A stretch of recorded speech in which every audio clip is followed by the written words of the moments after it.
তো বন্ধুরা, এই যে আমার হাতে কিছু কয়েন দেখতে পাচ্ছেন, এগুলো এক দাদা আমাদের কাছে নিয়ে এসেছেন শিলিগুড়ি থেকে। তো আজ এই কয়েনের বিষয়ে কিছু আপনাদের তথ্য দেওয়ার জন্য এলাম। তো পুরনো কয়েন মানে সবই দামি তা হয় না, তো বুঝতে হবে কয়েনটা, আগে জানতে হবে যে কোন কয়েনটা দামি হয়। এই যে আমার হাতে একটা কয়েন দেখতে পাচ্ছেন, ছত্রপতি শিবাজি। এই কয়েনটা দামি কখন হবে? এর নিচে যদি একটা স্টার থাকে, মানে হায়দ্রাবাদ যদি মিন্ট হয়, তাহলে এই কয়েনটা রেয়ার, তাহলে ওটা দামি। ওইটা দাম মানে তাও কেমন দামি হয়? ওইটা আপনার 300 টাকা থেকে নিয়ে 1500 টাকা পর্যন্ত দাম হতে পারে। খুব আহামরি দাম হয় না, কিন্তু ওইটা রেয়ার। আর তা না হলে এই নর্মাল কয়েন 5 টাকা পিস হিসাবে বিক্রি হয়।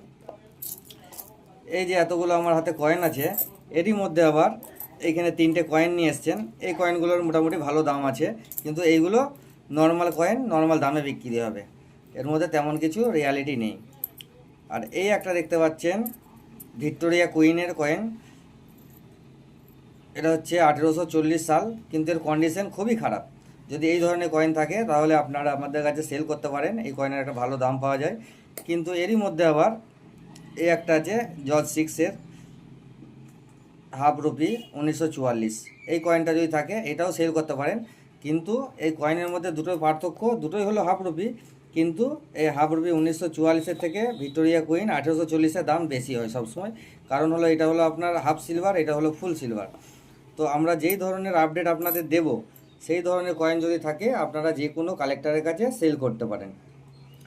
আর আপনারা নোট বা কয়েন বিক্রি করার জন্য কাউকে কোনো প্রকার রেজিস্ট্রেশন চার্জ দেবেন না, কারণ নোট বা কয়েন বিক্রি করার জন্য আমাদের কাছে কোনো প্রকার রেজিস্ট্রেশন চার্জ লাগে না। আপনার জিনিস আপনি আমাদের কাছে নিয়ে আসবেন, আমরা দেখব, যদি দামি হয় অবশ্যই দাম পাবেন, নর্মাল হলে নর্মাল দাম। এবার দামের মধ্যে পোষালে আপনি দেবেন, না পোষালে দেওয়ার কোনো প্রয়োজন নেই। আর আমাদের ঠিকানা হলো পূর্ব বর্ধমান শক্তিগড় স্টেশন। শক্তিগড় স্টেশনে নেমে 1 নম্বর প্ল্যাটফর্ম দিয়ে বাইরে বেরোবেন, বাইরে বেরিয়ে শক্তিগড় সবজি বাজার আসবেন। আমাদের অ্যাড্রেস হলো প্রপার শক্তিগড় সবজি বাজার। সবজি বাজারের উল্টো সাইডে আমাদের একটা ফলের দোকান আছে, প্লাস আমরা কয়েনও কালেকশন করি। তো আপনারা যদি আসেন এইভাবে চলে আসবেন, বুঝতে অসুবিধা হলে কাউকে জিজ্ঞেস করে দেবেন সিরাজের ফলের দোকান, তারাই আপনাদের দেখিয়ে দেবে, অথবা আমায় কল করে নেবেন। আর আমাদের অফিসে আমরা থাকি সকাল 8টা থেকে বিকেল 4টের পর্যন্ত থাকি।